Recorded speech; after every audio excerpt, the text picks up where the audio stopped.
다 함께 사도신경 하심으로 2024년 3월 15일 금요일 온라인 아침 기도회 하나님께 올려드리겠습니다. 전능하사 천지를 만드신 하나님 아버지를 내가 믿사오며 그 외아들 우리 주 예수 그리스도를 믿사오니 이는 성령으로 잉태하사 동정녀 마리아에게 나시고 본디오 빌라도에게 고난을 받으사 십자가에 못 박혀 죽으시고 장사한 지 사흘 만에 죽은 자 가운데서 다시 살아나시며 하늘에 오르사 전능하신 하나님 우편에 앉아 계시다가 저리로서 산자와 죽은 자를 심판하러 오시리라. 성령을 믿사오며 거룩한 공회와 성도가 서로 교통하는 것과 죄를 사하여 주시는 것과 몸이 다시 사는 것과 영원히 사는 것을 믿사옵나이다. 아멘. 찬송가 487장 찬송하시겠습니다.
하나님 아버지 감사합니다. 오늘도 또 새로운 금요일 하루를 허락하시고 오늘 하루도 주님께서 베푸시는 말씀을 통해서 하늘의 새 은혜로 채우시고 하루를 시작할 수 있도록 하려고 저희들을 불러주심을 감사합니다. 주님 부르심에 순종함으로 나와 하나님의 시간에도 주님이 베푸시는 일용할 양식을 받길 원합니다. 오늘도 말씀을 통해서 다시 한번 저희들 새 힘을 얻게 하여 주셔서 오늘도 주님께로 이끄신 대로만 순종하며 나감으로 말미암아 주님이 예비하신 하늘의 풍성한 축복을 누리며 하나님께 영광 돌리는 복된 하루가 되게 하여 주옵소서. 감사드리오며 우리 주 예수 그리스도 이름으로 기도드리옵나이다. 아멘. 자, 이 시간에 하나님이 주시는 말씀은 마가복음 7장 24절부터 37절까지 말씀 보겠습니다. 자, 화면을 보시면서 마가복음 7장 24절부터 함께 합독하시겠습니다. 예수께서 일어나사 거기를 떠나 두로 지방으로 가서 한 집에 들어가 아무도 모르게 하시려 하나 숨길 수 없더라. 이에 더러운 귀신 들린 어린 딸을 둔 한 여자가 예수의 소문을 듣고 곧 와서 그 발 아래에 엎드리니 그 여자는 헬라인이요 수로보닉의 족속이라. 자기 딸에게서 귀신 쫓아내 주시기를 간구하거늘 예수께서 이르시되 자녀로 먼저 배불리 먹게 할지니 자녀의 떡을 취하여 개들에게 던짐이 마땅치 아니하니라. 여자가 대답하여 이르되 주여 올소이다마는 상 아래 개들도 아이들이 먹던 부스러기를 먹나이다. 예수께서 이르시되 이 말을 하였으니 돌아가라. 귀신이 내 딸에게서 나갔느니라 하시매 여자가 집에 돌아가 본즉 아이가 침상에 누웠고 귀신이 귀신이 나갔더라. 예수께서 다시 두로 지방에 나와 시돈을 지나고 데가볼리 지방을 통과하여 갈릴리 호수에 이르심에 사람들이 귀먹고 말 더듬는 자를 데리고 예수께 나와 안수하여 주시기를 간구하거늘 예수께서 그 사람을 따로 데리고 무리를 떠나사 손가락을 그 양 귀에 넣고 침을 뱉어 그의 혀에 손을 대시며 하늘을 우러러 탄식하시며 그에게 이르시되 에바다 하시니 이는 열리라는 뜻이라. 그의 귀가 열리고 혀가 맺힌 것이 곧 풀려 말이 분명하여졌더라. 예수께서 그들에게 경고하사 아무에게도 이르지 말라 하시되 경고하실수록 그들이 더욱 널리 전파하니 사람들이 심히 놀라 이르되 그가 모든 것을 잘하였도다. 못 듣는 사람도 듣게 하고 말 못하는 사람도 말하게 한다 하니라. 아멘.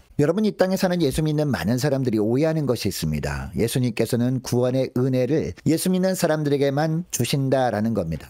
그러나 성경을 통해 주님은 분명히 말씀하십니다. 구원의 은혜의 해는 하나님의 백성들에게나 아직 구원받지 못한 사람들에게나 동일하게 비친다는 겁니다. 단지 그 은혜의 해가 비칠 때 어떻게 반응하느냐의 차이라는 겁니다. 요한복음 3장 16절에도 보면 하나님이 세상을 사랑하사 독생자를 주셨으니라고 합니다. 하나님은 은혜의 해를 똑같이 비추신다는 겁니다. 자, 오늘 본문에도 주님은 그것을 분명하게 보여주십니다. 자, 24절 말씀 보시기 바랍니다. 예수님께서 일어나사 어디로 가십니까? 거기 즉 게네사렛 땅을 떠나 두로 지방으로 가서라고 하고 있습니다. 여러분, 두로 지방은 당시에 이방인들이 땅이었습니다. 그런데 그 게네사렛 땅에 있을 때 어떤 일이 있었습니까? 율법에 나오는 정결법에 대한 논쟁이 있었습니다. 제자들에게 정결법에 대해서 새롭게 말씀하십니다. 입으로 들어가는 것이 사람을 더럽게 하는 것이 아니라 입에서 나오는 것이 사람을 더럽게 한다라는 겁니다. 그러니까 무엇보다 마음을 정결하게 하는 것이 중요하다라는 말씀을 하신 겁니다. 이 말씀을 하신 후에 주님은 두로 지방 즉 이방인들이 사는 지역으로 가신 것이었습니다. 여러분, 당시 유대인들에게 이방인은요 부정한 사람들로 인식되어 있었습니다. 그런데 예수님이 그곳에서 하신 일이 무엇이었습니까? 자, 오늘 본문에 보면 예수님이 두 사람을 만나 주십니다. 한 사람은 이방인 지역인 수로보니게라는 동네에 살던 여인이었습니다. 또 한 사람은 데가볼리 지방에 살던 귀먹고 말 더듬는 자였습니다. 이 두 사람 모두 이방인이었습니다. 당시 유대인들의 시각으로는 구원의 은혜의 해를 받을 수 없는 자들이었습니다. 그런데 주님이 어떻게 하십니까? 이 두 사람에게 구원의 은혜를 베풀어 주십니다. 먼저 수로보니게 여인부터 살펴보기를 원하는데요. 이 여인은 이방 여인이었을 뿐만 아니라 이 여인에게는 너무나 심각한 문제가 있었습니다. 딸이 흉악한 귀신이 들린 겁니다. 그런데 이 여인이 예수님께서 두로 지방에 오셨다는 소문을 들었습니다. 그리고 그동안 이 여인도 예수님에 대한 다른 소문도 계속 듣고 있었습니다. 군대 귀신 들렸던 거라사 광인도 고쳐주셨다라는 이야기를 들어서 알고 있었던 겁니다. 여러분, 거라사 지역은 데가볼리 지역, 즉 이방인들이 거주하는 지역이었잖아요. 그리고 유대인들은 이방인들을 상종하지도 않는다는 것도 알고 있었습니다. 그럼에도 이 여인은 결단합니다. 예수님께 자기에게 있는 문제를 가지고 가보자고 결심을 한 거죠. 물론 유대인들이 배척하는 이방인 여인이었지만 예수님은 다르지 않을까? 라는 일말의 기대를 가지고 예수님께 나아가 자기 딸을 고쳐달라고 간구합니다. 자, 그런데 예수님은 즉시 고쳐주시지 않습니다. 27절에 보니까 자녀로 먼저 배불리 먹게 할지니 자녀의 떡을 취하여 개들에게 던짐이 마땅치 아니하니라 라고 하십니다. 여러분, 여기서 개들은요 유대인들이 이방인들을 지칭할 때 사용하는 용어였습니다. 자녀는 당시 유대인들을 의미하는 단어였습니다. 그러니까 예수님이 하시는 이 말씀의 의미는 무엇이냐? 이방인들에게 하나님의 나라의 은혜를 베풀지 않겠다는 뜻이 아니었습니다. 먼저 유대인들에게 하나님 나라의 은혜를 풍성하게 베풀고 이방인은 그 다음 순서라는 겁니다. 여러분, 그런데 이 수로보니게 여인은요 주님의 말씀을 듣고 어떻게 합니까? 포기하지 않습니다. 28절에 보면 이 여인이 주님께 말씀을 드리죠. 뭐라고 합니까? 주여, 올소이다마는 상 아래 개들도 아이들이 먹던 부스러기를 먹나이다 라고 합니다. 여러분, 이 말을 들으신 주님의 반응이 놀랍습니다. 29절에 보니까 뭐라고 하십니까? 이 말을 하였으니 돌아가라. 귀신이 내 딸에게서 나갔느니라 라고 하십니다. 이 여인이 집에 돌아가 봅니다. 집에 돌아가 보니까 정말 주님의 말씀대로 된 것을 보게 됩니다. 여러분, 이 구절에서 이 말을 하였으니 라는 말은 무슨 뜻입니까? 이 말 때문에 라는 뜻이죠. 그러니까 주님은 이 수로보니게 여인이 주님을 향한 믿음 때문에 귀신을 쫓아내 주신 것이었습니다. 주님에 대해 합당한 반응을 보였기 때문이었다라는 겁니다. 여러분, 주님은 이 일을 통해서 하나님 나라의 복음이 유대 지역뿐만 아니라 이방인 지역에서도 선포되고 있음을 보여주신 겁니다. 자, 이어지는 31절부터 보니까요, 예수님께서 이번에는 데가볼리 지방에서 또 한 사람을 만나죠. 누구를 만납니까? 귀먹고 말 더듬는 자였습니다. 그런데 이번에는 사람들이 이 사람을 데리고 와서 안수해 주시길 간구합니다. 그런데 이번에는 예수님이 귀먹고 말 더듬는 자를 따로 데리고 가셔서 치유해 주십니다. 여러분, 예수님이 이번에 치유해 주신 병자도 이방인이었습니다. 그럼에도 불구하고 이 사람을 주님이 고쳐주신 것은요, 이 병자를 데리고 온 사람들의 믿음 때문이었습니다.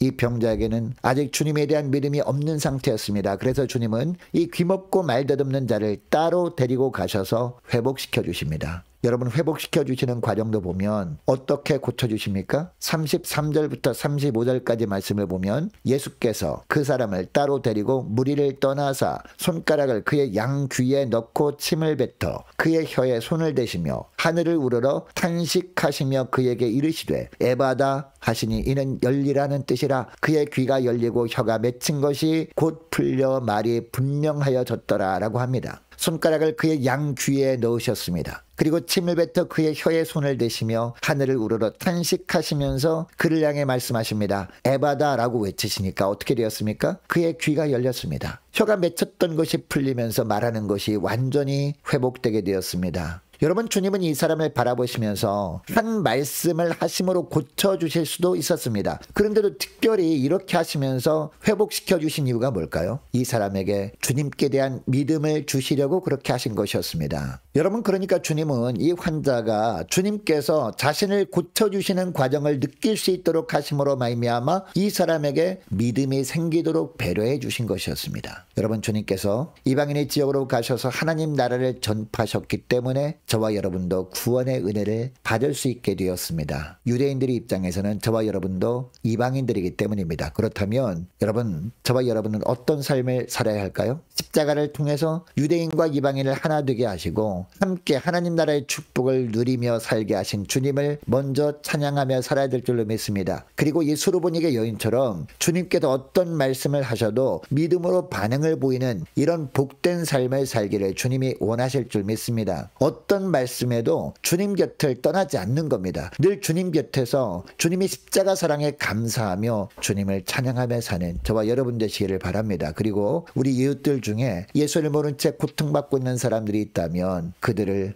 예수님께 데리고 나올 수 있는 믿음의 사람들로 살아갈 수 있기를 원합니다. 그래서 그 사람도 오늘 본문에 나오는 귀먹고 말 못하는 사람이 죽게 나와서 회복도 되고 믿음도 생겼던 것처럼 그 사람도 주님이 베푸신 놀라운 은혜를 맛봄으로 함께 하나님 나라의 축복 가운데 거하게 하는 저와 여러분 되시기를 주의 이름으로 축복합니다. 자, 오늘 말씀을 기억하고 기도할 때 이렇게 기도했으면 좋겠습니다. 하나님, 구원의 은혜를 감사하며 늘 주님의 말씀 곁에 머물면서 주님의 말씀에 믿음으로 반응하며 살게 해달라고 간절히 기도하기를 원하고 은혜 베푸신 주님께 감사함으로 다른 사람들도 주님께 인도하여 함께 하나님 나라의 축복을 누리며 사는 복된 저희를 되게 해달라고 간절히 기도하는 이 새벽 될 수 있기를 원합니다. 계속해서 기도하기를 원하는 것은 오늘 금요일입니다. 오늘 저녁에 있을 금요 심야 기도회를 위해서 함께 기도하기를 원하고 오는 주일 예배를 위해서 함께 기도하기를 원합니다. 자, 우리 교회가 기도로 깨어있는 교회가 되게 하옵소서. 모든 구역 식구들과 자녀들 기도로 깨어있음으로 말미암아 하나님의 뜻 가운데 오늘 하루를 살아감으로 하나님께 영광 돌리는 복된 하루가 되게 해달라고 간절히 기도하기를 원하고 주님께서 맡겨주신 사역 은혜 가운데 잘 감당할 수 있도록 모든 환경과 여건을 허락해 주옵소서. 간절히 기도하기를 원합니다. 유초등부 중고등부 청년부를 위해서 남녀 전도회와 각 구역을 위해서 함께 기도하기를 원하고 또 많은 환우들이 있습니다. 다 환우들을 위해서 기도해 주시기 바랍니다. 군 복무 중인 유호성 형제를 위해서 취업을 앞둔 청년들을 위해서 선교사님들 가정들과 나라와 민족과 교회의 앞날을 위해서 저와 여러분이 가지고 나온 기도 제목을 놓고 우리 함께 기도하기를 원합니다. 기도하겠습니다.